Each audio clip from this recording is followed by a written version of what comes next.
The scream still echoes in my head.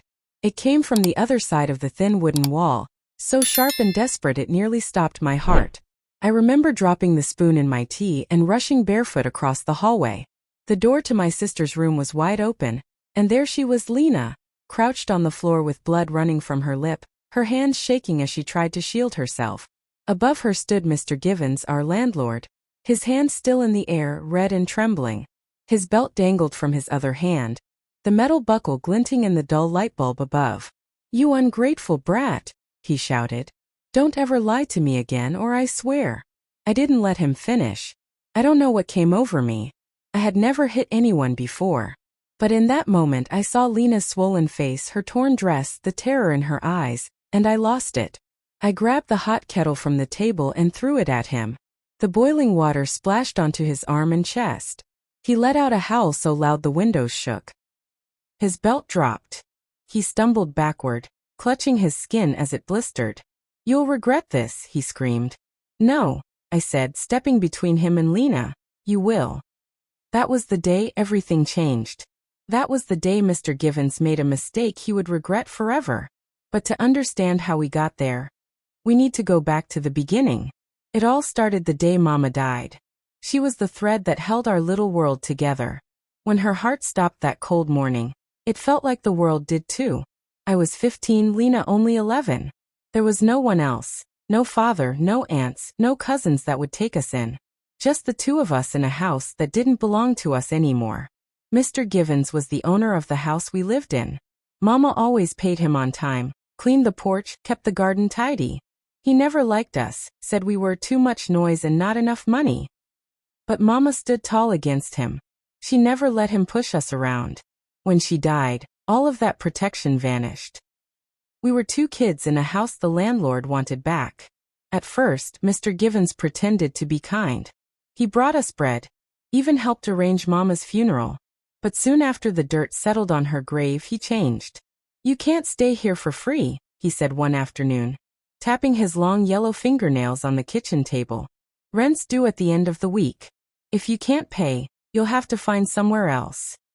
I tried to speak. "But I'm only 15 and Lena's just a kid. We don't have any money." "That's not my problem," he snapped. We had 1 week. I spent the next 7 days looking for any kind of work. I washed windows, carried groceries for old ladies, even scrubbed toilets at the gas station. I earned just enough to pay half the rent. I begged Mr. Givens for more time. "I can get the rest soon," I said. "Just give me a few more days." He leaned in close. I could smell the sour tobacco on his breath. "You'll pay in one way or another," he muttered. "And maybe your sister can help too." I didn't like how he looked when he said that. It made my skin crawl. From then on, I kept Lena close. I made sure she never stayed alone at the house when I went to work. But one evening, after a long day scrubbing dishes at the diner, I came home and she wasn't there. My heart pounded as I checked every room.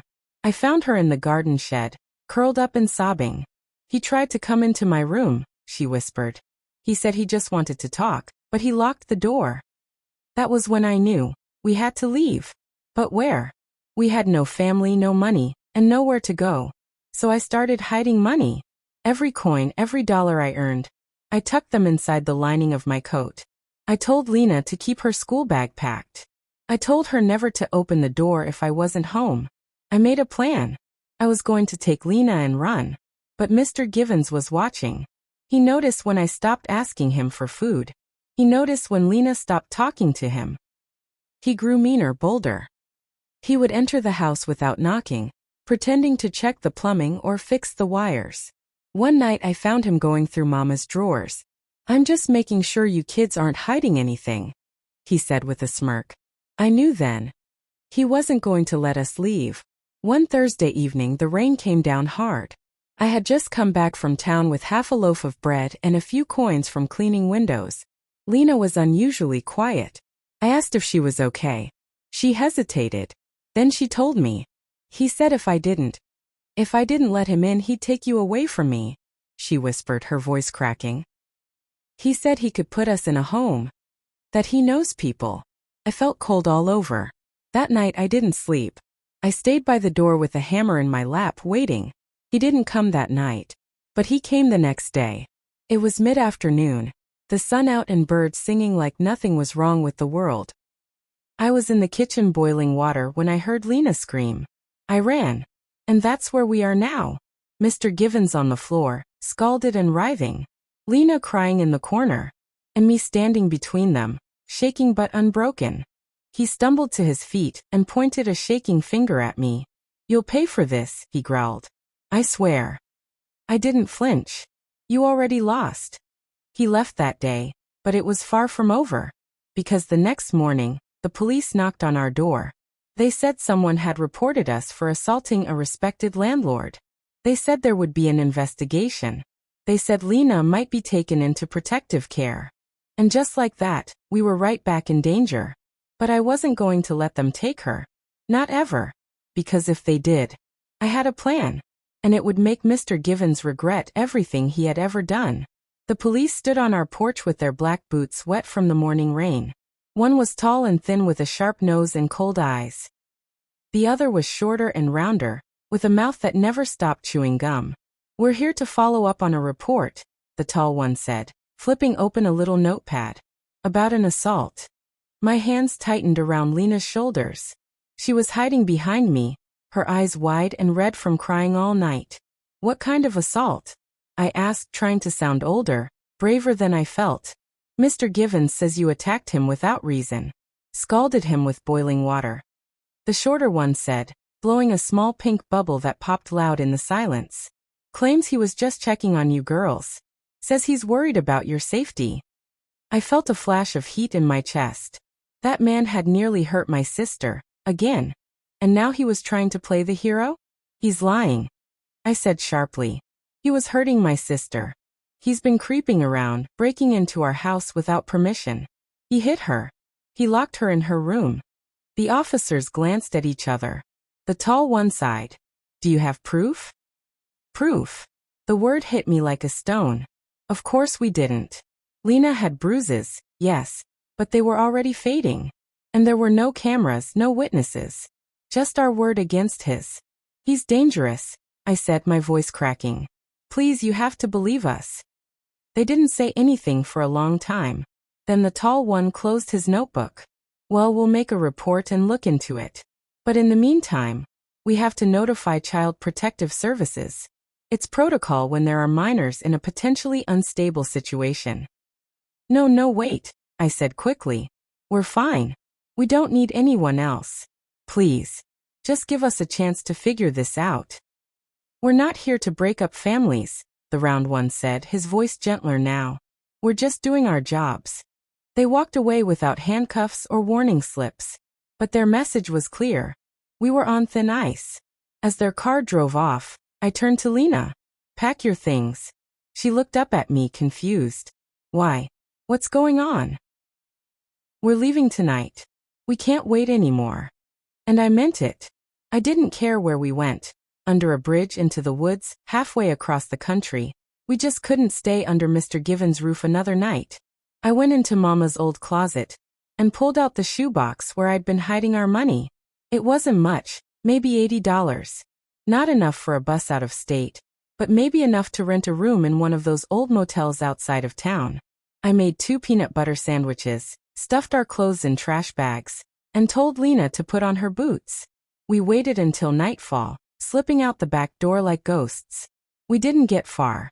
Mr. Givens was waiting at the front gate. His face was still pink and cracked from the burn. His arm was bandaged in white cloth, but his eyes, those eyes were wild with anger.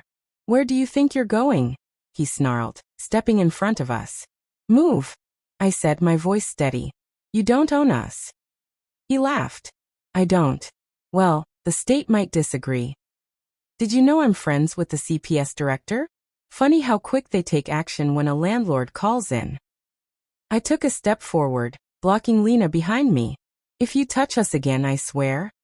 "Oh, don't worry," he said, grinning. "I won't have to. The system will do it for me." I looked over my shoulder. The street was quiet, no one around to help. No neighbors, no cars, not even a light in the window. "I'll scream," Lena whispered behind me. "Go ahead," Mr. Givens said with a shrug. Let's see who comes. That's when I realized we couldn't run. Not yet. So I pretended to give in. Fine, I said, lowering the trash bags. We'll stay. His smile stretched across his ugly, peeling face. Good girl. But in my head, I was already building a new plan. Something bigger than just escaping. If the law wouldn't help us and the neighbors didn't care, then I would take matters into my own hands. I would make sure Mr. Givens paid for every single thing he'd done. Not just to us, but to others too. Because I knew we weren't the only ones. For the next 2 days, I played the part. I acted quiet, obedient, like I'd given up. Lena stayed in her room, and I told her everything was going to be okay. But at night, while the house creaked and the wind tapped at the windows, I went through the landlord's files. There was a tiny room at the end of the hall, where he kept his metal filing cabinet. He always locked it, but I had found a way to pick the lock using Mama's old bobby pins and a broken hair clip. Inside I found contracts, overdue notices, scribbled notes, and something else. A folder marked private. It was filled with photographs. Some were blurry, others clear. But every single one had something in common. They were all girls. Young girls. Most of them scared. Some of them bruised. My stomach twisted as I flipped through them. Names were scribbled on the back of each photo. Daisy M. Rachel T. Even one that said just Chaos with a date next to it. Lena wasn't the first. And if I didn't do something soon, she wouldn't be the last. That night, I made a new promise to myself. I wasn't just going to run. I was going to destroy him. But the very next morning, something happened that I hadn't planned for. Someone knocked on the door. It wasn't the police. It wasn't CPS. It was a girl. She looked about 18, with short red hair and a purple hoodie. She had a small suitcase in one hand and a folded piece of paper in the other. "I'm here for the room," she said. I blinked. "What room?" She looked confused. "The ad said there was a cheap room to rent. Said I could move in today." I called the number. A man answered. Mr. Givens. He was bringing in another girl. I told her to wait outside and slammed the door shut. He was sitting in the kitchen, sipping tea with his bandaged hand. "You invited someone else to stay here?" I asked, trying to keep the rage out of my voice. He didn't even look up. "Rent's rent. I'm running a business." "You're bringing another girl into this house?" He looked me straight in the eye and said, "Maybe she'll be more grateful than you." That was it. That was the moment I knew I couldn't wait any longer. I had to act now. And that night, I did something I never thought I'd do. I broke into the old hardware store down the road. I stole a crowbar, a hammer, and a bottle of kerosene. I hid them beneath the floorboards in the attic. Because the plan was no longer to run. The plan was to end it. But just as I sealed the attic door and crept back down to check on Lena, I heard her scream again. Only this time, it wasn't from fear. It was from the sound of glass shattering downstairs. Someone had broken into the house. And it wasn't Mr. Givens. It was someone else. Someone worse. As trying to keep the rage out of my voice, he didn't even look up. "Rent's rent. I'm running a business. You're bringing another girl into this house?" He looked me straight in the eye and said, "Maybe she'll be more grateful than you." That was it. That was the moment I knew I couldn't wait any longer. I had to act now. And that night I did something I never thought I'd do. I broke into the old hardware store down the road. I stole a crowbar, a hammer, and a bottle of kerosene. I hid them beneath the floorboards in the attic. Because the plan was no longer to run. The plan was to end it. But just as I sealed the attic door and crept back down to check on Lena, I heard her scream again. Only this time it wasn't from fear. It was from the sound of glass shattering downstairs. Someone had broken into the house. And it wasn't Mr. Givens. It was someone else. The sound of the glass shattering jolted me like lightning to the spine. I rushed down the hallway, heart pounding, fists clenched. Lena was already out of her room, barefoot, clutching her stuffed bear, eyes wide with terror. "Stay here," I whispered. "Don't move." She grabbed my hand. "Please don't go. What if it's him?" "It's not," I said, but I didn't believe it. I crept toward the kitchen where the sound had come from. The window above the sink was smashed. Glass sprinkled across the tiles like frost. The curtain flapped wildly in the night wind. A shadow moved just outside the frame. Then a leg stepped in. A figure climbed halfway through the broken window. That's when I saw his face. It wasn't Mr. Givens. It was a boy. Maybe 17 or 18. Pale, skinny, shaking. His clothes were torn and dirty. His eyes sunken with fear and hunger. "Please," he said, freezing when he saw me. "Don't scream." I didn't. I didn't move at all. For a second we just stared at each other, both scared for different reasons. "I'm not here to hurt anyone," he said. I just needed a place to sleep. I saw the light. I didn't know anyone was home. I grabbed the broom by the wall and pointed it at him. "Who are you?" "Name's Kenny," he said, lifting his hands slowly. "I used to live around here. Moved out when I turned 16. Been on the streets since." "Why this house?" I asked. His eyes flicked toward the hallway. "Used to rent the basement room. 2 years ago. Didn't last long. The old guy Givens, he was a freak. That got my attention." "What do you mean?" Kenny hesitated. "You his kid?" No.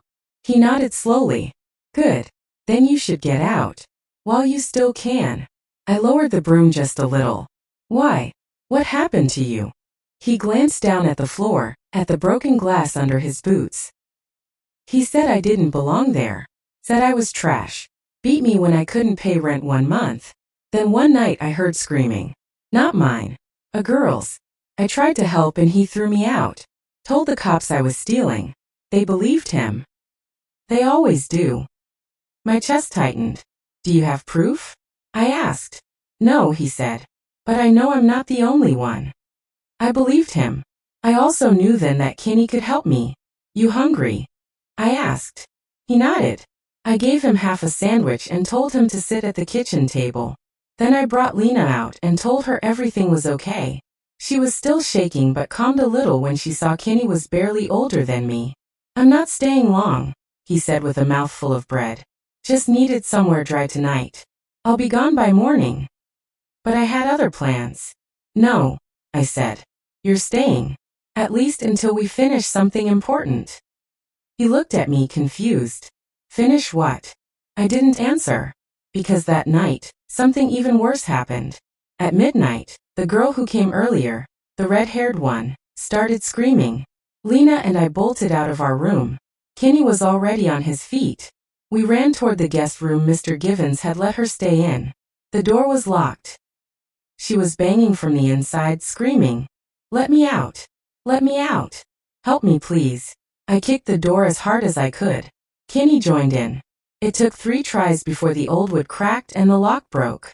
We burst inside, and the room was empty, except for the girl, standing in the middle, tears running down her cheeks, her suitcase wide open and clothes scattered everywhere. "He took my phone," she said, trembling. "He came in through the window, said I owed him rent. When I said I didn't have money, he touched my arm, said I could pay him another way." I saw red. Lena gasped. Kenny clenched his jaw. "Where did he go?" I asked. She pointed toward the back door. "He ran when he heard someone else coming."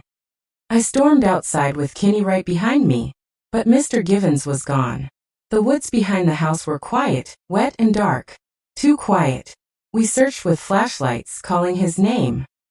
Not because we wanted him to answer, but because we wanted him to know we weren't scared anymore. When we returned, the girl was sitting on the floor hugging Lena. She looked broken. "Why didn't anyone tell me?" she whispered. "Why doesn't anyone warn people about him?" I sat down next to her and put my hand on her shoulder. "We're going to," I said. The next morning, I brought everyone into the attic. I pulled up the floorboard where I'd hidden the crowbar, hammer, and kerosene. Kenny's eyes widened. "What are you planning?" "Not what you think," I said. "I'm not going to burn the house down." "What then?" "We're going to dig." "Dig?" the red-haired girl asked. "Why?" I pointed to the far wall of the attic, where the old wood was stained and moldy.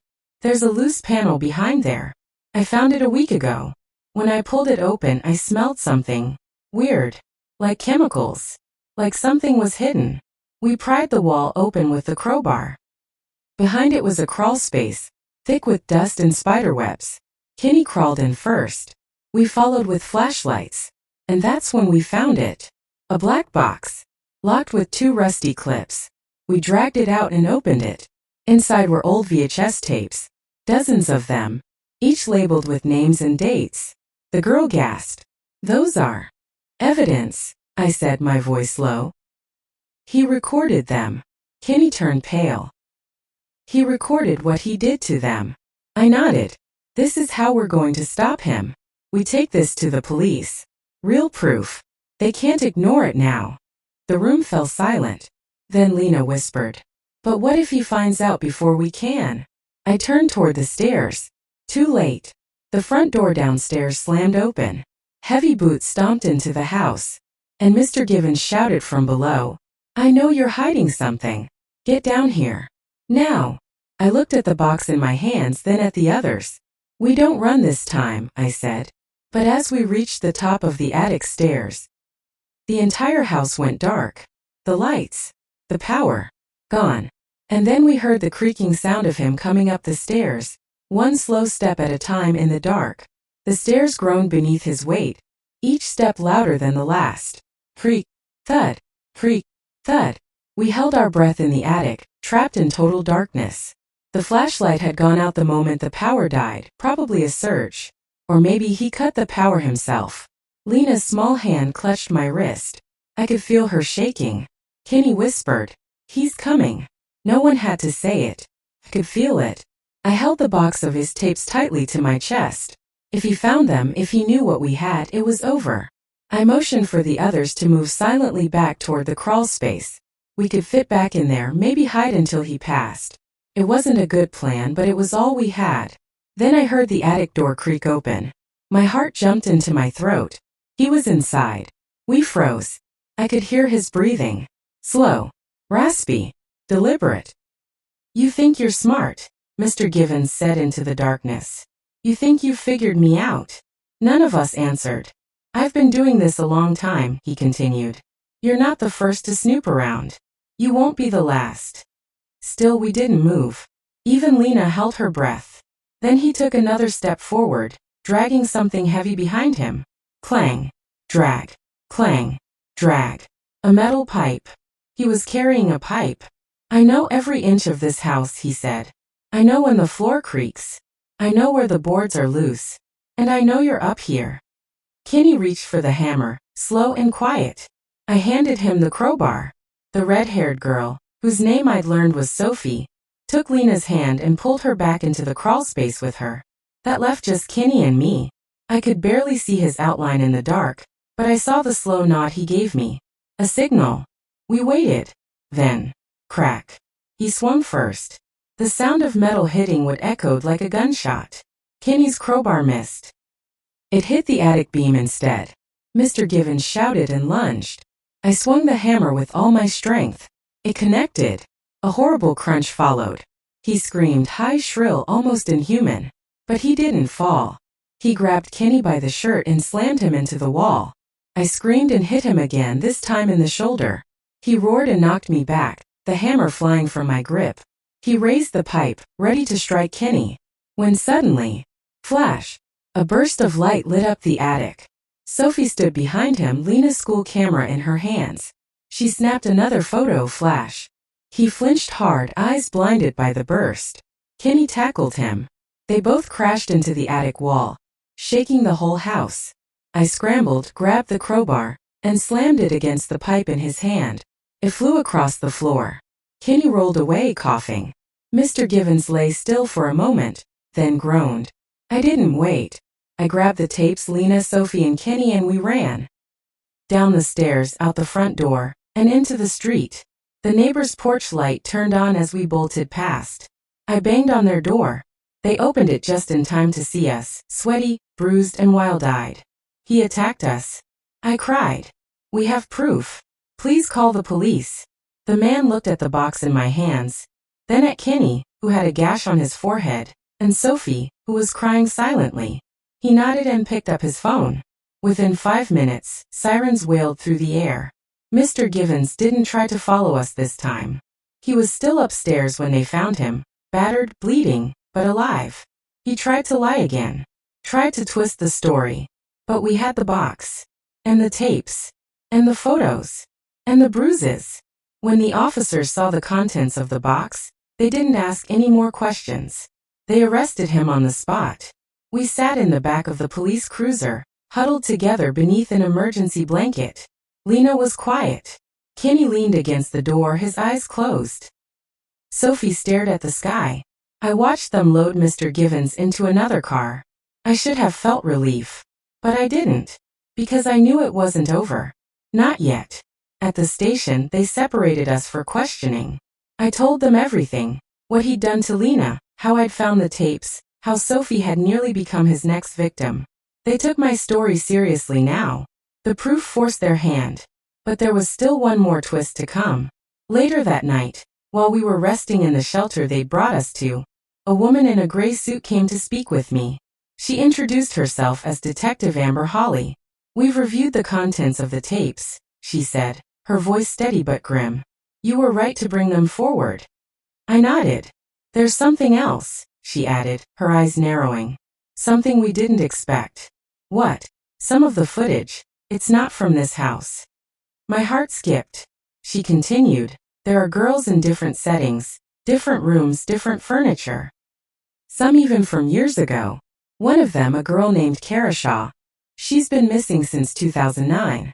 What does that mean?" I asked. "It means Mr. Givens didn't act alone." My stomach turned. "There may be others," she said. "Other people, other homes, other girls. And now that he's been arrested, someone might come looking." "Looking for what?" She paused. "For those tapes." That night I couldn't sleep. Not because I was afraid of him anymore, but because I had a new enemy. One I hadn't seen coming. And somewhere out there, they knew exactly what we had. And they were coming for it. Last night, we traced a few of the VHS labels to open missing person cases. One of the girls, Rachel Tomlinson, disappeared 5 years ago from a town 2 hours from here. Her tape was dated only 3 days before her name was filed as missing. I swallowed. So he took them from other towns? He must have moved them through this house, or somewhere nearby. But what worries me, she said, tapping the folder, is that some of the locations in the footage don't match any known properties under Mr. Givens' name. Which means he was working with someone. I finished. She nodded. "We need to know who. And fast. Because news of his arrest has leaked." "Leaked?" I asked. "How?" She glanced at her phone, then turned the screen toward me. It was a news article. "Local landlord arrested in shocking assault case. Evidence of larger exploitation ring suspected." Below it was a grainy photo of Mr. Givens being shoved into the back of a police car. "Social media is already running wild with rumors," she said. "Most of it's harmless, but this kind of attention attracts people. People who want to silence the truth." I looked at the article again. There, in the background of the photo, you could see me. Just a blur. But it was enough. "Can they find us from this?" I asked. "They can try." That was all I needed to hear. After she left, I pulled Kenny aside. "We need to move," I whispered. He frowned. "What? The shelter's protected." "Not from people like this," I said. "If Mr. Givens had partners, they'll." But it was enough. "Can they find us from this?" I asked. "They can try." That was all I needed to hear. After she left, I pulled Kenny aside. "We need to move," I whispered. He frowned. "What? The shelter's protected." "Not from people like this," I said. "If Mr. Givens had partners, they'll." "And if they know we were the ones who exposed him," I said, "they won't wait around to knock." Kenny stared at me, his jaw tight. "Where would we even go?" "I don't know yet," I said honestly. "But I do know we can't stay here." I glanced over my shoulder. Sophie was still in the corner, now flipping slowly through pictures on the camera, her face unreadable. Lena had woken up and was watching us quietly, sensing something wasn't right. "I'm not running again," Kenny muttered. "I just found people I can trust. I don't want to lose that." "You won't," I said. "But we can't get comfortable. Not yet. There's more going on here. If we sit still, they'll come for us. All of us." He didn't argue after that. Later that day, we were taken back to the police station to give more formal statements. They asked the same questions, what we'd seen when it started, what Mr. Givens had done. But there were new questions too. Had we seen any unfamiliar cars parked nearby? Did we ever notice him leaving the house late at night? Did we ever hear other voices in the house, men perhaps we didn't recognize? Detective Holly looked more tired than before. Her hair was pulled back into a messy bun, and her shirt was wrinkled like she hadn't slept. We found a key in his jacket, she told me in private. But it doesn't belong to any lock in his house. Did he have any storage units? I asked. No leases in his name. No cars. But something tells me he didn't do this alone. She pulled out a piece of paper with a phone number scribbled across the top. This number showed up in his phone history, repeatedly. Last call was made right before he came home the night you all found the tapes. I leaned forward. Who does it belong to? That's the thing, she said. It's a burner phone. No name. No ID. I felt my stomach twist. Then she added, we're trying to track it. But in the meantime, I want you and the others to stay put. We'll move you to a secure location tonight. But it was already too late. That evening, just after sunset, the police escort assigned to drive us to the safe house arrived. It was a plain gray car, unmarked, windows tinted. The man who stepped out wore a uniform, clean official. But something felt off. I couldn't explain it. His smile was too fixed. His eyes too cold. He didn't ask our names. Didn't even check a list. You the kids from the Givens case? He asked, popping the trunk. Yes, I answered cautiously. He opened the back door. Let's go. It's a long drive to the safe house. I hesitated. Where is it? North, he said. Near the old quarry. That stopped me cold. Because earlier that day, Detective Holly had told me the safe house was in Midland, which was south. I took Lena's hand and stepped back. Where exactly in the north? He blinked. Just once. Then smiled again. Don't worry about it. I turned to Kenny and Sophie. Run. We bolted. The man lunged, reaching for something at his belt, but Kenny tackled him mid-move. The two of them crashed onto the pavement, rolling. I grabbed Lena and yanked her behind a nearby parked car. Sophie screamed as the man threw Kenny off, drew something metallic from his belt, and, bang! A single gunshot tore through the air. Everyone froze. Kenny hit the ground with a grunt. I thought he was dead, but then he rolled and crawled behind a trash bin, clutching his arm. He'd been grazed. I turned to Sophie. Call the cops now. She already had her phone out, dialing with shaking fingers. The man didn't chase us. Instead, he ran to his car, jumped in and peeled off into the street. Tires screeching, disappearing into the night. Within minutes, sirens wailed in the distance. But again they were too late. We were sitting on the curb, Kenny bleeding, Lena crying, Sophie on the phone with dispatch, when Detective Holly arrived. She saw the twisted into something I hadn't seen before. Rage. Detective Holly stepped out of her cruiser, slammed the door, and went straight to Kenny, kneeling beside him. Where is he? What did he look like? Kenny winced, clutching his bandaged arm. Police uniform. Badge number was fake. White guy. Short brown hair. Drove a gray Chevy with no plates. No plates? She snapped, standing up and pacing like she wanted to scream. He said he was taking us north, I added quickly, to a safe house near the quarry. Holly's eyes narrowed. There's no safe house up there. That's where the abandoned mine tunnels are. Remote, silent, no signal for miles. I looked at her hard. He wasn't some wannabe copycat, was he? No, she said quietly. He was part of it. The ring, I said. She nodded. We suspected it was bigger than just Givens. Now we know. Sophie looked up from the curb. They're trying to tie up loose ends. Holly didn't answer that. She didn't need to. The officers arrived a few minutes later and rushed Kenny to a hospital. He was stable, thank God, but his shoulder had been torn open. He'd need stitches, rest. Time. We didn't have time. While Kenny was taken away, the rest of us were moved, this time, under armed escort to an actual police safe house. A small brick building on the edge of town with cameras, double locks, and 2 guards stationed at the front. Still, I couldn't sleep.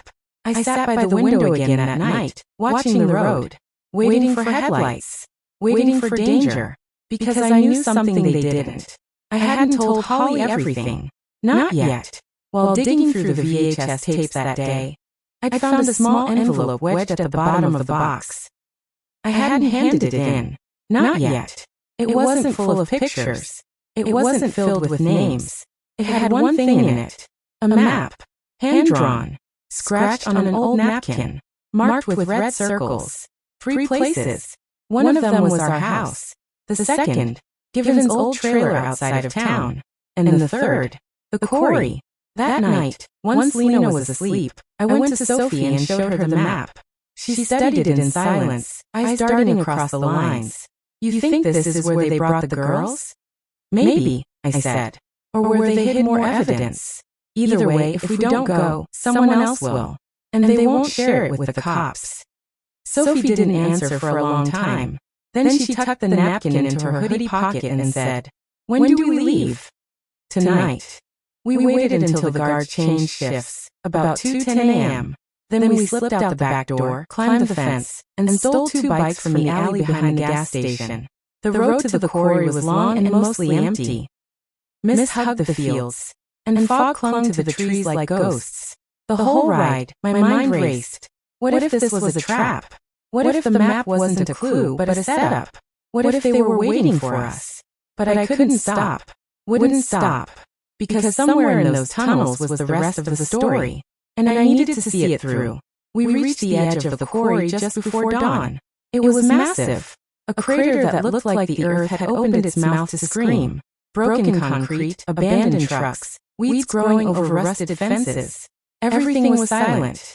We left the bikes and moved on foot, slipping between the jagged rocks and shattered walls until we reached the mouth of the mine tunnel. A sign hung above it, barely readable. Restricted property. Hazardous. But someone had been there recently.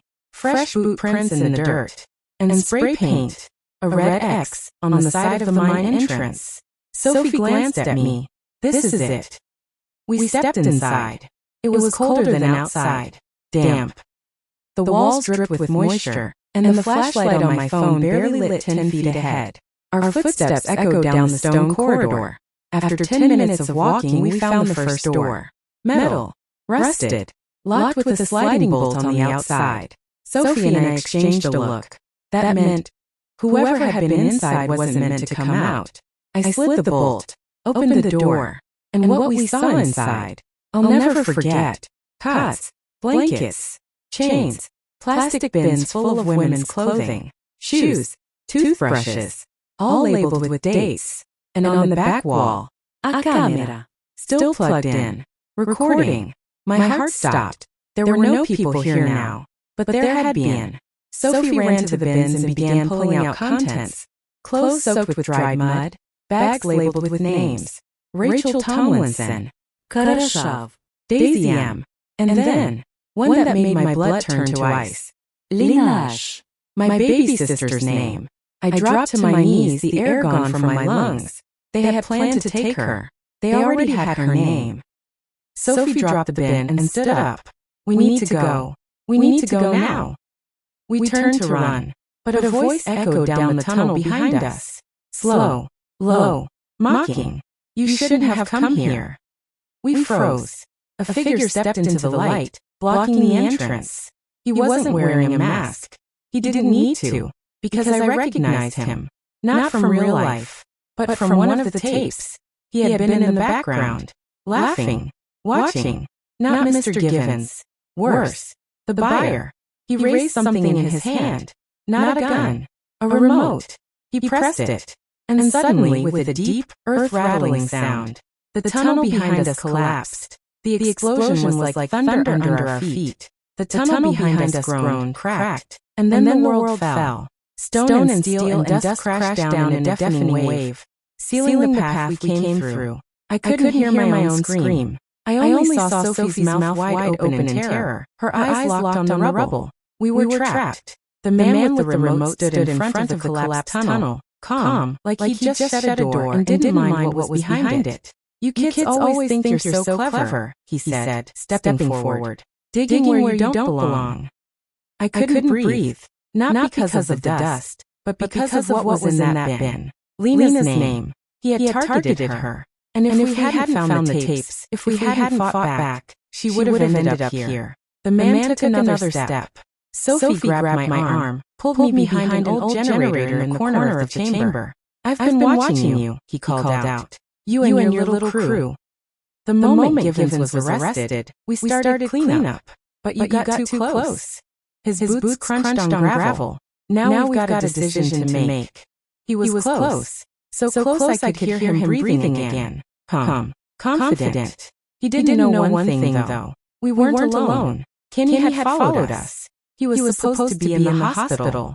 But something must have told him. Because out of the shadows, like a ghost, Kenny appeared behind him. Blood still soaking through his hospital wrap, but eyes on fire. He had a steel rod in one hand. He didn't say a word, just swung. The man screamed and dropped to one knee, the remote skidding across the ground.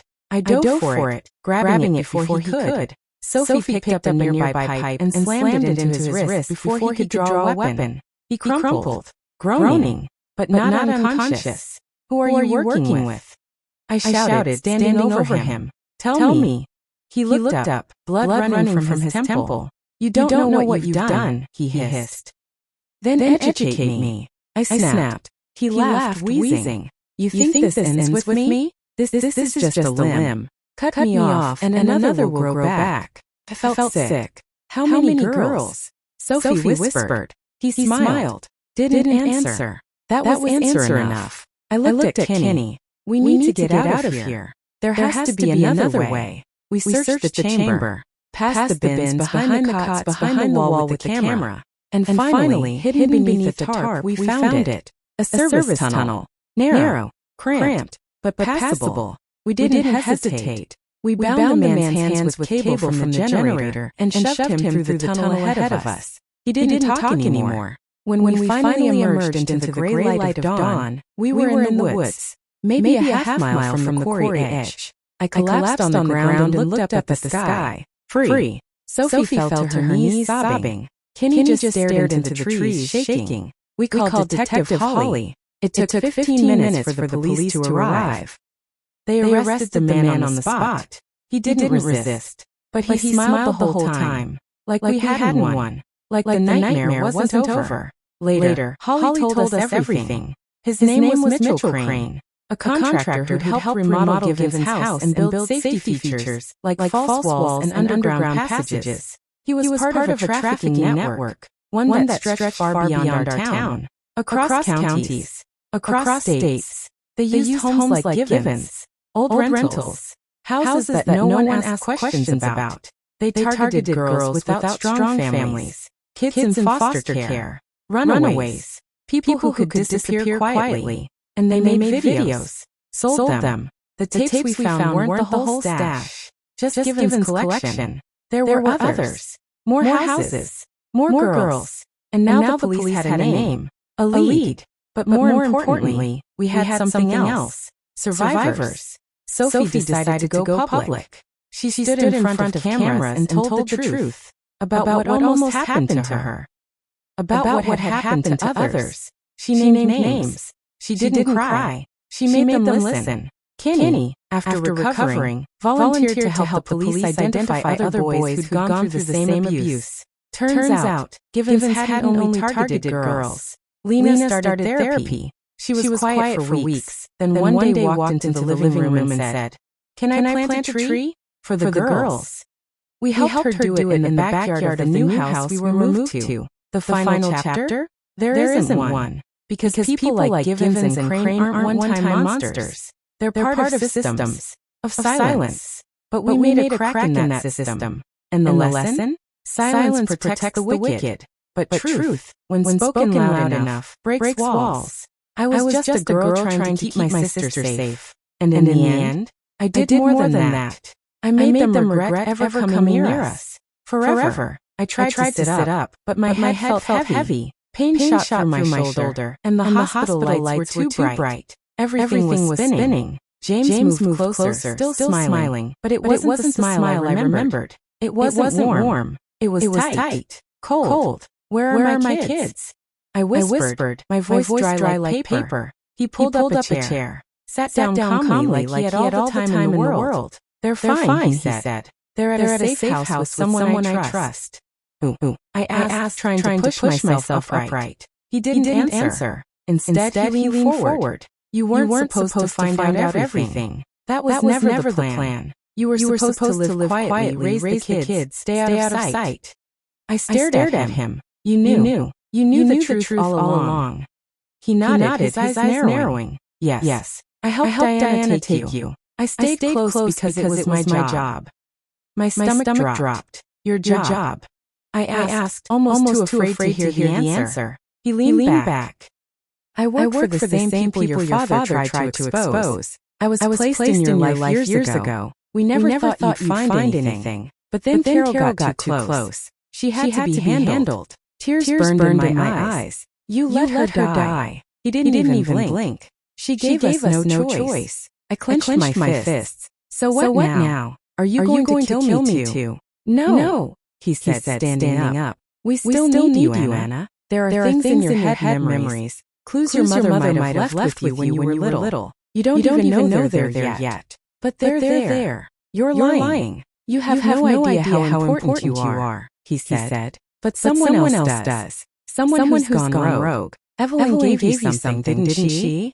I looked away. He grabbed my chin roughly and forced me to look at him. The key, he hissed. Where is it? I said nothing. He let go. You'll give it to me. One way or another. Then he walked to the door, knocked twice, and a nurse came in with a clipboard. Except she wasn't a nurse. I recognized her. It was the same woman from the cemetery. Evelyn. She didn't even look at James. Just walked up to my bed and said, "Discharge papers. You're ready to leave." James looked confused. She's not well enough. She's well enough, Evelyn said sharply. Doctor's orders. James hesitated. Then Evelyn leaned closer and whispered something in his ear. I couldn't hear what she said, but whatever it was, it made him pale. He backed away slowly, nodded once, and left the room. Evelyn turned to me. Can you walk? I nodded slowly. She handed me a pair of clothes in a bag. Get dressed. We have to move. Now. 5 minutes later, we were out the back door of the hospital, into a waiting black car. A man was in the driver's seat. Quiet, eyes always scanning. Who is he? I asked. A friend, Evelyn said. Ex-intelligence. We don't have much time. As we drove, Evelyn told me the rest of the truth. My father hadn't just found a secret. He had stolen proof.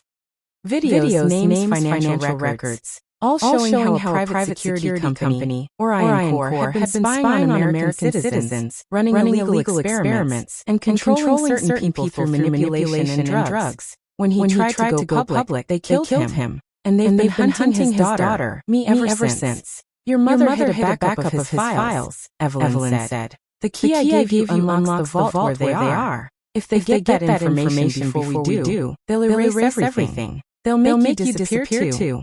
I held the key in my hand. The weight of it suddenly felt like carrying a whole mountain. They have James, I said. No, she corrected. You had James. They just flipped him. Years ago. I looked down. He said the kids were safe. Evelyn looked me dead in the eye. He lied. I froze. The car swerved sharply, then stopped in front of a small church on a hill. We got out quickly, ran through the back door, down a long hallway, and into a dusty office. She opened a hidden panel in the wall. Behind it was a vault. It looked like a giant safe, old but strong. I slid the key in. It clicked. Inside were tapes, papers, photos, and something I didn't expect. A small locket. I opened it. Inside was a tiny chip, like a memory card. This, Evelyn said, is what they've been after. It holds the entire Project Echo archive. I stared at it. Why didn't my mother tell me? She didn't want to put you in danger. She was going to wait until you were older. But she died before she could. Suddenly the building shook. A loud bang. Gunfire outside. Evelyn grabbed my hand. They found us. We ran through a back passage, up a stairwell, through a hatch that led to the roof. A helicopter hovered nearby. Evelyn shouted into a radio. We're on the roof. Go. A metal ladder dropped down. But before we could grab it, a bullet struck Evelyn in the shoulder. She dropped. I screamed, trying to hold her up. She pressed something into my palm. The chip. Go, she said. Take it. Expose them. I can't leave you. You have to. I climbed the ladder, tears pouring down my face. As the helicopter lifted off, I looked back and saw men in black closing in on her, dragging her away. I screamed, but there was nothing I could do. She was gone. Again. That night, I stayed in a hidden location with the pilot and Evelyn's contact. We played the files. We saw everything. The experiments, the murders, the lies. People in power, judges, officers, even politicians, all part of it. And James? He was listed in the files too. Recruitment date 2013. Mission. Observe and influence Anna Lane. Neutralize if necessary. The betrayal crushed me all over again. But now I had the truth. I had the weapon. I just had to choose how to use it. I sat there staring at the chip. Then my phone buzzed. Unknown number. Again. I opened the message. This time it was a video of my kids tied to chairs, mouths covered, eyes wide with fear. A voice said, "You've made too many wrong moves, Anna. The next one will cost you everything." The screen went black. I screamed. I slammed the phone down and covered my mouth with both hands, trying not to cry out again. My whole body was shaking. My babies, my children were in danger, tied up. Terrified. I could still see the fear in their little eyes. James had them. Or maybe it wasn't even James anymore. Maybe it never was. I looked around the safe house. Evelyn's contact, his name was Theo, stood in the corner, silent and pale. He had seen the video too. He didn't ask if it was real. We both knew it was. I have to get them back, I said. He nodded. We will. But if we move without a plan, they'll kill them. I shook my head. They won't. Not yet. They need the chip. That's why they're using the kids.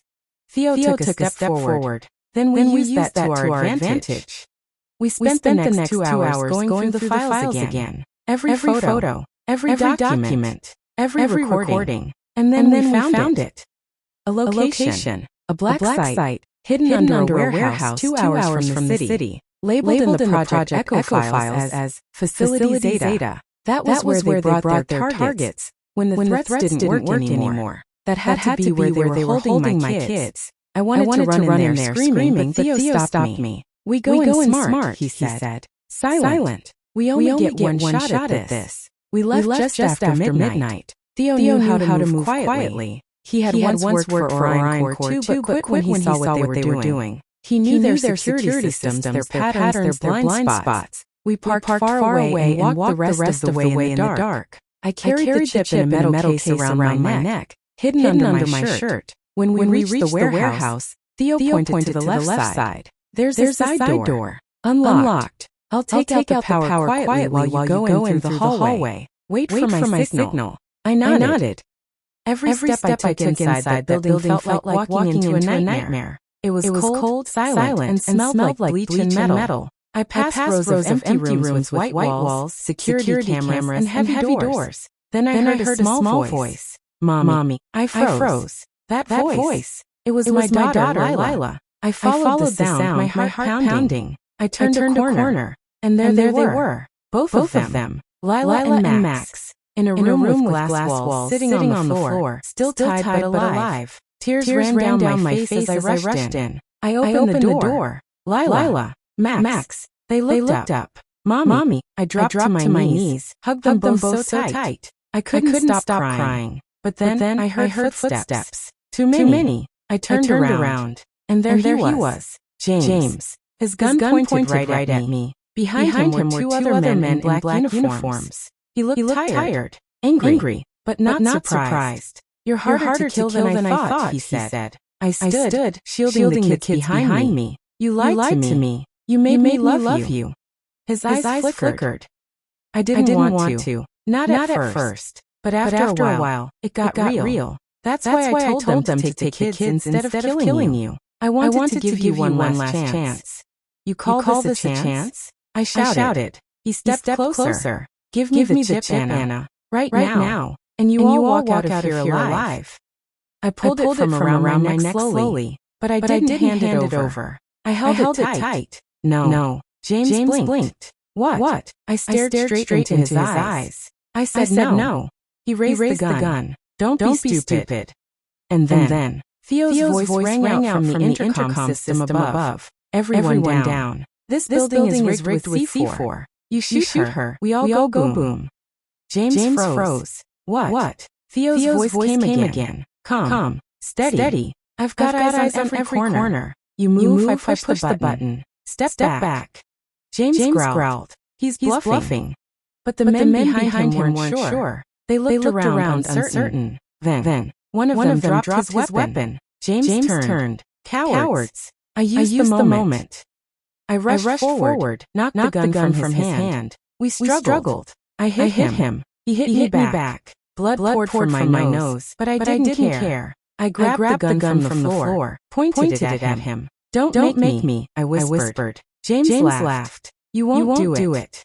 Then he lunged. I closed my eyes and pulled the trigger. The shot rang out. He fell. Silence. Theo rushed in seconds later, cutting the kid's ropes, checking on me. I sat on the floor, dazed, covered in bruises, the gun shaking in my hand. It was over. James was gone. We left that place and burned it to the ground. Later that week, I met with a journalist, one I could trust. We released every file. Project Echo, Orion Core, the names, the proof. It made headlines around the world. People were arrested. Investigations were launched. And finally, I was free. Free from the lies. Free from the fear. Evelyn's body was never found. But I like to believe she's still out there. Watching. Protecting. I moved to a quiet town with Lila and Max.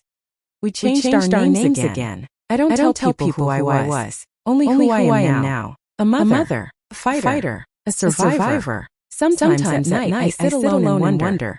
Did James ever really love me? Was any of it real? I don't know. But I do know this. Love without truth is just another trap. And silence can be the loudest kind of betrayal. So I tell my children every day. Always speak up. Always fight for what's right. Even when it's hard. Even when it hurts. Because if you don't, someone else will write your story for you. And you may not survive it.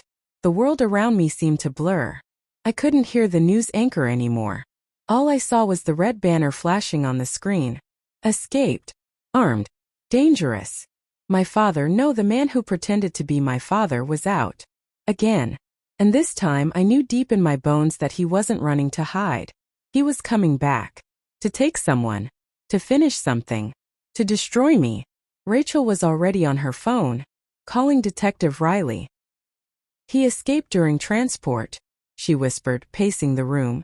They were moving him to a higher security facility after your mom's breakdown. 2 guards dead. 1 in critical condition. Emily. He's lost his mind. I stood in the middle of the common room, holding Grace and staring at Hope asleep in her crib. My legs were frozen in place. My arms felt like stone. Sister Helen came in moments later, keys jangling. We're not staying here, she said firmly. Go pack the baby's things. Now. I blinked. Where will we go? A safe house. One that he doesn't know about. I didn't ask questions. I grabbed 2 bags shoved in diapers, formula bottles, pacifiers, blankets, onesies. Rachel zipped up the baby's sleep sacks and swaddled them close. The shelter's van was already waiting out back. As we pulled away, I watched the shelter disappear behind us, the only place I'd ever truly called home. A new fear crept into my chest. What if we never stopped running? The safe house was on a hill, surrounded by iron gates and hidden behind thick trees. It looked more like a cottage than a shelter, but there were bars on the windows and locks on every door. Inside were only 2 other women and their children. Everyone was silent, on edge. We were shown a private room, just big enough for 2 cribs and a cot. I laid Grace and Hope down and sat on the floor between them, refusing to sleep. Rachel brought me tea, but I couldn't drink it. You should try to rest, she said softly. No, he whispered. Not until he's dead or behind bars again. She didn't argue. Outside, thunder rumbled. Rain began to fall, soft at first, then heavier. Somehow, it made the silence worse. The next morning, a police officer arrived with a folder. He handed it to me with a grave expression. Thomas left something behind, he said. We found it in his cell. It's a journal. He wrote to you. I opened it with shaking hands. The handwriting was neat, precise. Each page written carefully, like it mattered to him. It was all addressed to me. Emily, it began. You always thought you knew the story, but you never really did. You thought I was the monster. But I was only following a path laid out for me. The world made me. And soon, you'll understand that you and I were not so different after all. Page after page, he spilled twisted thoughts, stories from his childhood, how he was abused, how love became confusion. It wasn't an apology. It was a manifesto, a threat hidden behind pity. And then near the back, Grace was mine, even if your mother lied. And hope is more mine than you think. Check the birth certificate. I dropped the book like it was on fire. Liar, I breathed. He's lying. Rachel looked up. What? What did he say? I raced to my bag and pulled out Hope's documents. Her birth certificate. Her medical forms. All the files I'd kept in a plastic folder. And then I saw it. Father unknown. No DNA record. No paternity listed. No medical history from him. Because I had never told anyone. Not even myself. Not really. When I was assaulted by him as a child, I tried to believe it hadn't started early enough to be her father. I told myself I was just 15 when I got pregnant. That it had been a boy from school. That it wasn't him. But now, I wasn't sure. I wasn't sure at all. And suddenly, my entire body began to shake. What if Hope was his? What if both of my girls were tied to him by blood? Rachel tried to calm me, but I was already spiraling. If she's his, what does that mean for her? What if she has his temper? What if she grows up and... She's not him, Rachel said firmly. She's you. You're raising her. She will be better. But he thinks she's his, I whispered. He'll come for her. Rachel was quiet, because we both knew it was true. And sure enough, 2 nights later he did. It was after midnight. I was rocking Hope gently, humming softly, while Grace snored in her crib. The house was quiet. Then click. The power went out. The white noise machine stopped. The hallway light disappeared. The heater shut down. Everything went silent. Too silent. I jumped to my feet, clinging to Hope. I rushed to the door. The hallway was pitch black. I reached for the emergency flashlight in the drawer, but it was missing. My heart began to race. I grabbed Grace from the crib and backed into the corner of the room, holding both babies in my arms, whispering to them, trying to keep them from crying. I heard a door creak down the hall. Then footsteps. Slow. Deliberate. I tried to reach my phone, but it slipped out of my pocket onto the floor. I couldn't let go of the babies to grab it. The footsteps got louder. Heavier. Closer. Then our door handle jiggled. I held my breath. The door creaked open. The silhouette of a man filled the frame. Lightning flashed outside the window. And for one brief second I saw his face. My father. Inside the house. His voice soft and slow. Emily, give them to me. You don't have to be afraid anymore. I'll raise them now. I'll do it right this time. I couldn't move. Couldn't speak. But I felt something shift inside me. Something I hadn't felt before. Rage. I laid the girls gently behind the bed, grabbed the metal lamp from the nightstand, and stood up, breathing fast. I'm not a little girl anymore, I said through my teeth. And you'll never touch them. He laughed. You'd hit your own father? You were never my father. Then I swung. The lamp smashed against the side of his head. He stumbled back, growling like an animal. I hit him again. And again. Until he dropped to the floor. Bleeding. Then I screamed. Help! He's here. Doors slammed open. Lights flickered on. Backup generators powered up. Officers burst in. They tackled him before he could move. handcuffed him, dragged him broken and groaning down the hallway. Grace screamed. Hope wailed. I fell to my knees sobbing into the floor. It was over. Really over. The next day, in a private hospital wing, Detective Riley came to see me. He looked tired, weathered, but relieved. He's not going anywhere this time, he said. He's been charged with escape, assault, attempted kidnapping, attempted murder. Good, I whispered. I read his journal, Riley added. The man was twisted. But you, Emily, you turned all of that pain into protection, into strength. I didn't want any of this, I said. But you chose to fight anyway, he replied. And now, because of that, those two girls will grow up free. I looked over at Hope and Grace, sleeping side by side in the hospital crib. For the first time, their faces were peaceful. No shadows. No fear. Just quiet. But then, Riley paused at the door. There's something else, he said. DNA test results. From your case. I turned slowly. He handed me a sealed envelope. Are you ready to know the truth about Hope's father? He asked. I held the envelope in my hands, heart pounding. The truth was inside. And once I opened it, nothing would ever be the same again. I stared at the envelope in my hand. It felt heavier than it should. Like it was holding not just a paper, but every fear, every memory, every unanswered question that had haunted me for years. Rachel sat beside me on the hospital bed, her hand resting gently on mine. You don't have to open it now, she whispered. But I did. I had to know. Slowly I peeled it open. The paper inside was crisp, folded neatly. I unfolded it once, then twice. My eyes scanned the words. Paternity test result. Subject: Hope Anderson. Alleged father: Thomas Anderson. Probability of paternity: 99.998%. I couldn't breathe. Rachel leaned over, reading the results silently. She didn't say anything. She just wrapped her arms around me. It was true. He was her father. Hope, the baby I held, fed, bathed, rocked, kissed, was his daughter.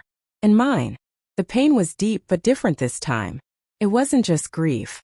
It was shame, and guilt, and anger. Not at Hope. Never at Hope. But at myself. 'Cause deep down, a part of me had always known. And I had tried to forget.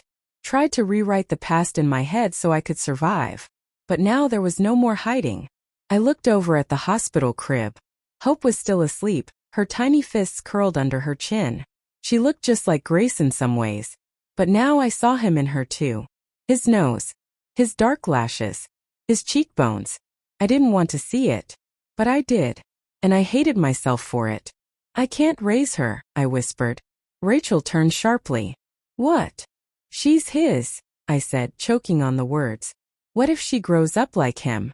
What if it's in her blood to be like that? What if every time I look at her, all I see is him? Rachel gripped my shoulders. Emily, stop. You don't mean that. I do, I said, tears spilling down my face. I don't want to, but I do. I love her, but I'm scared of her. What kind of mother feels that way? The kind who's been through hell, she said firmly. The kind who never got to be a child herself. The kind who is trying every single day not to break. I sobbed into my hands. I don't want her to hate me. But what if I'm the one who messes her up? Rachel was quiet for a moment, then said something I never forgot. Blood might have made her. But you made her whole. I didn't sleep that night. I sat by the window in the hospital room, staring out at the city lights. I thought about everything. My mother. My childhood. The way I had begged her for help and she had turned away. The way she had covered her ears instead of listening to my screams. Now, I was dangerously close to doing the same to my own child. I had to make a choice. Would I run away from the past?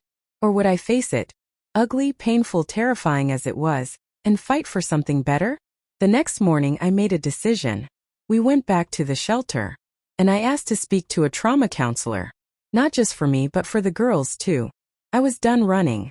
It was time to rebuild. Even if the pieces were shattered. Over the next few months, life became a strange mix of healing and haunting. There were quiet days.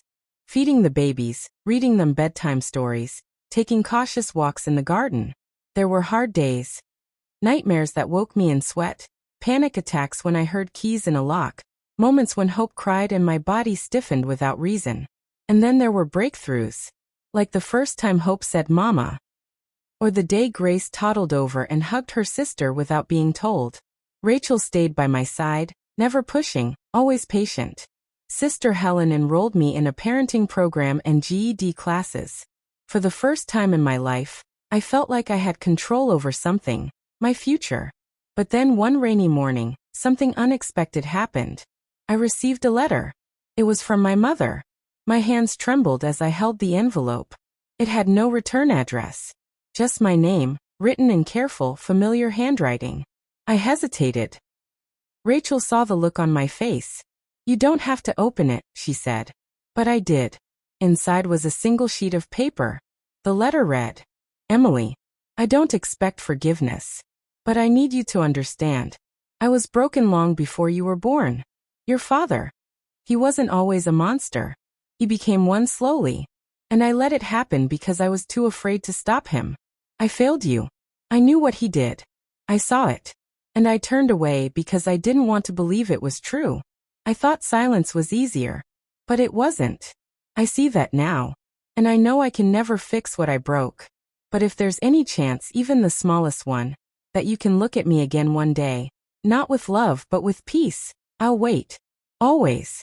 Mom. I stared at the letter for a long time. Not because it made me cry, but because it didn't. There were no tears left for her.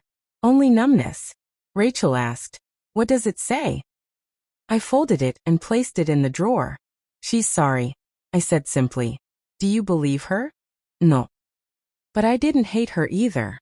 I just let go. That same afternoon, as I watched the girls sleep side by side, I realized something. Every adult in my life had failed me. My mother. My father. Everyone who should have protected me. But I was still here. And because of that, Hope and Grace would not grow up broken. They would have love, stability, safety. Me. I would not become the kind of mother I had. I would break the cycle, even if it cost me everything. 2 weeks later, the counselor pulled me aside after a session. "There's an opportunity," she said.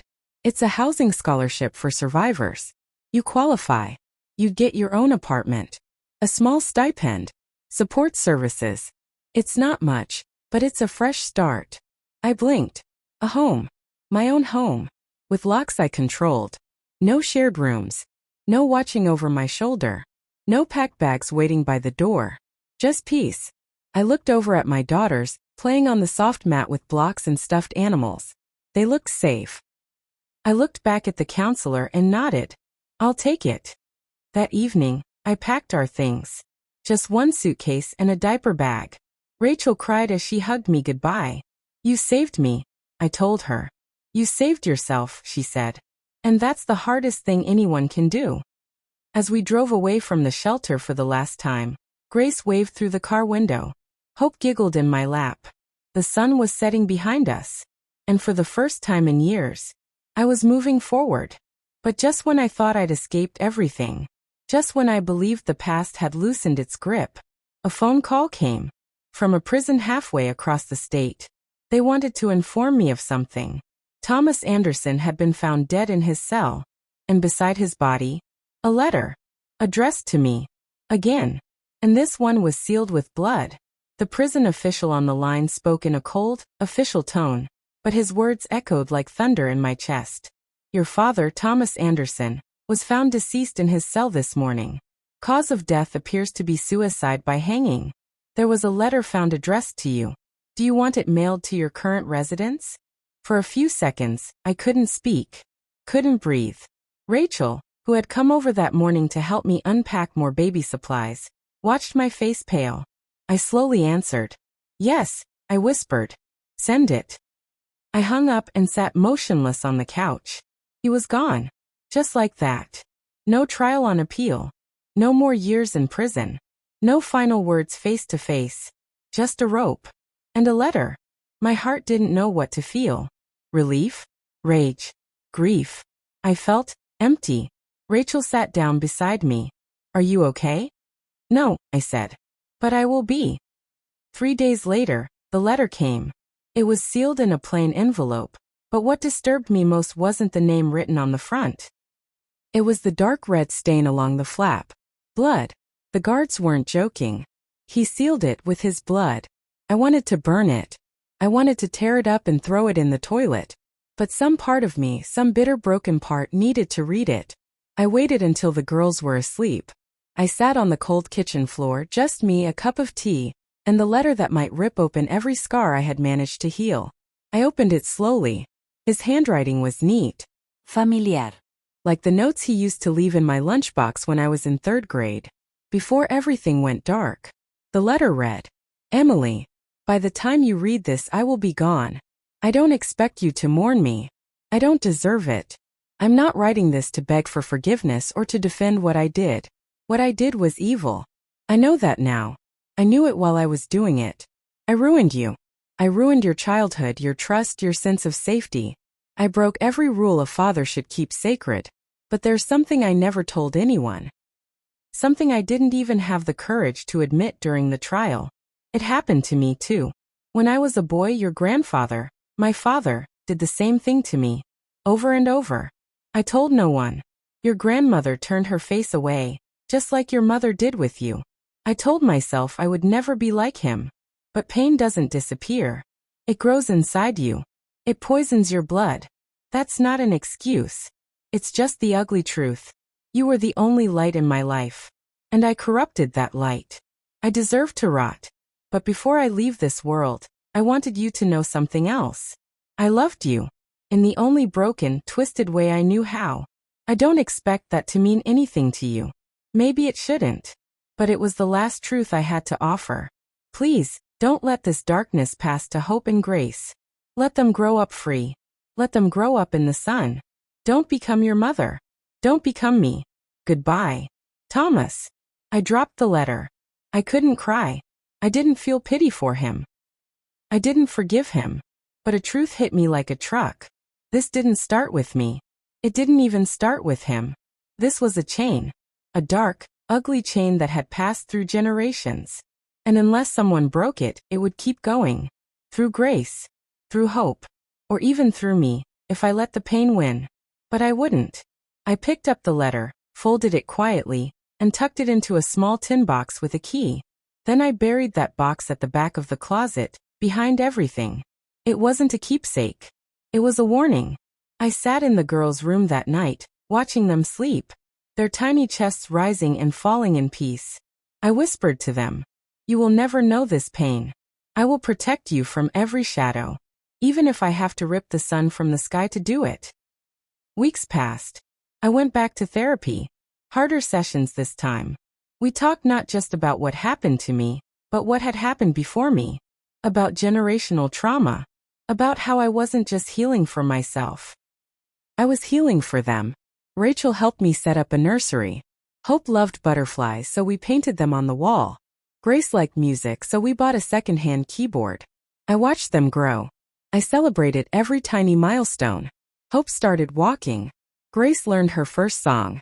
And for the first time in my life, I started to believe I could actually live, not just survive. But the world wasn't finished testing me. One Friday afternoon, there was a knock on the door. I wasn't expecting anyone. I opened it slowly, cautiously. And standing there was my mother. Older, thinner, tired, holding a small bag. My throat dried up. I wanted to slam the door, but my hands wouldn't move. She looked at me like she was staring at a ghost. "Hi, Emily," she said softly. "Can we talk?" I stepped outside and closed the door behind me. I didn't want the girls to see her. "What do you want?" I asked, keeping my voice cold. She swallowed hard. "I don't expect you to forgive me. But I need to look you in the eye and say it. I failed you. I failed you every day for years. I lied to myself. I told myself you were safe, even when I knew you weren't. Why?" I whispered. "Why didn't you stop him?" Her eyes welled up. "Because I was afraid of him. And because he made me believe I couldn't live without him." She wiped her tears. "But I was wrong." I looked away. "You have a new child," I said. "Grace. With him." She nodded. "Yes. And she's not safe with me. I'm not fit to raise her. That's why I came. I looked up, confused. What do you mean?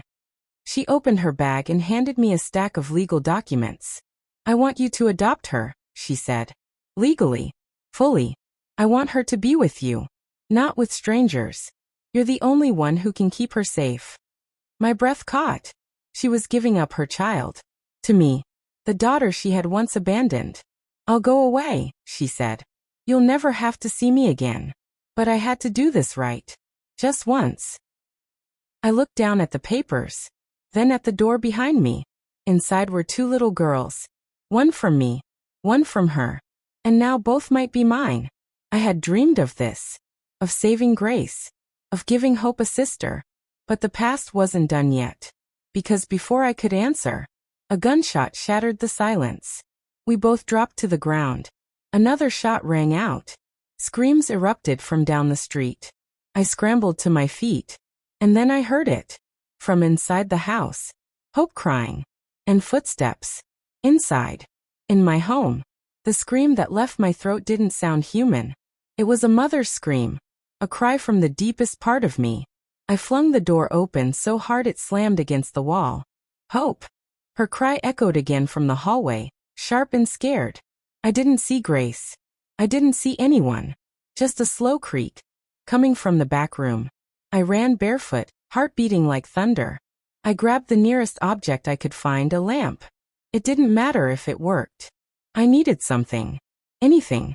As I turned the corner into the hallway, the door to the nursery was wide open. Hope's blanket was on the floor. Her little butterfly toy, her favorite, lay crushed under a boot print. Someone had been here. Someone was still here. Then another cry. Fainter. Choked. From the closet. I dropped to my knees and pulled the doors open. Hope was inside, shaking like a leaf, clutching Grace to her chest. Her eyes wide, her tiny body trembling. I pulled both of them into my arms and kissed every part of their faces, sobbing. It's okay. I've got you. You're safe now. I'm here. Mommy, Hope whimpered. There was a man. A bad man. He came through the back door. He had a mask and a big gun. Just then, Rachel burst through the front door, panting and wild-eyed. Emily, are you okay? I saw the police outside. Someone's been shot, just a block away. A man in a ski mask. He ran into your street. I looked down at my girls. He was here. Rachel's hand flew to her mouth. Oh my God. Police sirens screamed louder now, closer. Lights flashed through the windows.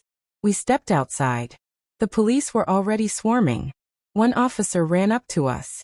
Ma'am, are you Emily Anderson? Yes. We believe the armed suspect tried to force entry through your back door. Do you recognize this name? He showed me a photo on his phone. I staggered. It was Dan. My father's younger brother. My uncle. A man I hadn't seen in over a decade. A man who'd disappeared right after my father's arrest. The officer continued. He was shot trying to flee into a neighbor's yard. Wounded, not killed. He's in custody now. We're investigating his motive, but he had newspaper clippings about your father and letters. Angry ones. Obsessed. I remembered Dean only faintly. Quiet. Creepy. Always staring. My father once said, Dean's not right in the head. And now this. I looked at the officer. Was this revenge? He nodded solemnly. It seems he blamed you for your father's suicide. Said you killed the only real man in his life. You were his target. I held my daughters tighter. But something else hit me just then. This was the final piece. This wasn't just a chain I had to break. It was a web.